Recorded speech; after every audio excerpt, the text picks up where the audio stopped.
In this video, I'm going to talk about sampling. Sampling is the method used to select participants. There's a range of ways of doing this, for example, using an opportunity, volunteer, random, stratified, or systematic sampling method. Opportunity sample. This is the first method I'm going to explain to you. You do this by recruiting people who are most convenient to you. They might walk past you on the street or go to your school. This is good because it's quick, it's easy, and you can use the first person you can find. However, it could be biased because the sample is drawn from a small population. For example, if you used all the people who walk past you on the street on a Monday, you may not have professionals because they could be working. The second type of sample I'm going to explain is random. You do it using two methods, a lottery method or a random number table. A lottery method is like drawing names out of a hat. A random number table, this is just using a table with printed random numbers on it. For every member of the population is given a number. The starting position on the table is done blindly by placing your finger on a number. If your population is less than 100, you would only need two-digit numbers. Using the table, which is actually above, you would select person 18, 58 and 93. If the population only consisted of 80 people, you would ignore number 93 and carry on. This is a good method because it's unbiased, as all members of the population have an equal chance of being selected.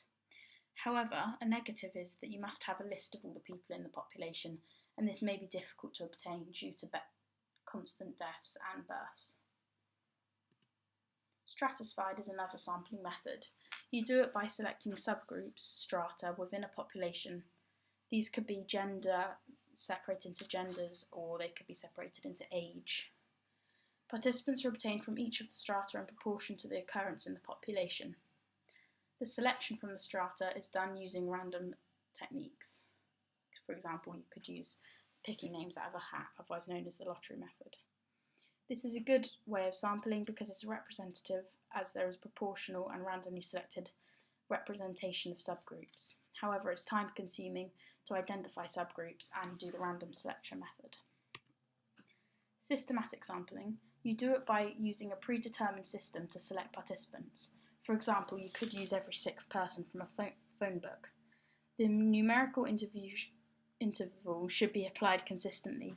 For example, if you pick every sixth person, you'd then pick, after the sixth, you'd pick the 12th, and then you'd pick the 18th. A strength of this is it's unbiased because P's are selected using a random objective system. However, it's not truly unbiased because you have to select a random method and start with this person, and then select every nth person. Volunteer is another sampling method. This is basically an advertisement in a newspaper or a notice board, or it could just be on a website or on a column at the side. It's good because it lets a variety of Ps access it, so it's open to anyone, or maybe people who particularly read a type of magazine, and this may make it more representative and less biased. But you could also say it's biased because only a certain amount or number of people are likely to be motivated to volunteer. They may also have extra time on their hands, which not everybody has. They also may be more motivated to be helpful or in need of the money which is offered for participation. This is known as volunteer bias. Throughout the video, I've mentioned a number of these terms, so I'm just going to explain them. Bias is a system distortion. Generalization. This is applying findings of a particular study to the population. Population. This is a group of people that the researcher is interested in.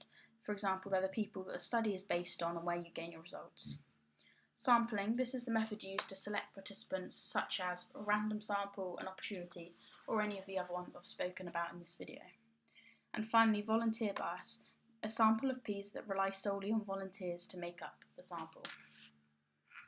Thank you for watching.